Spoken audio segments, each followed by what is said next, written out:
Hey everyone, welcome back to my channel Scale Up. In this quick tutorial, I will show you how you can turn on Do Not Disturb mode on the Messenger. It's super easy to do. Let's get started.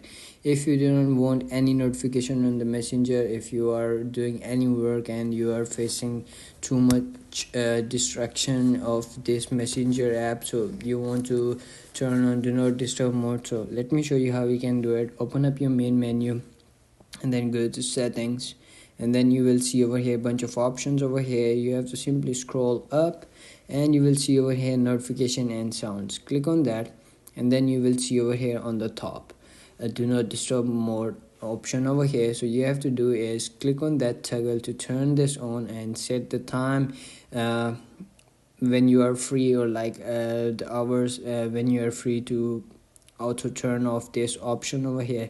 So for me, I want to enable this option until 8 a.m. so click on that and then it's gonna be turned on. Or if you want to change the time, you have to simply turn off and then again turn on. You wanna shift it to 15 minutes or like 1 hour or like 8 hour or 24 hour, you can simply click on that and then it's gonna be turned on, and that's it. That's how you can do it. If you found this video helpful, don't forget to like my video, subscribe my channel Scale Up, and also drop me a comment for more tips and tricks videos. Thanks for watching. See you in the next video. Have a nice day. Bye bye.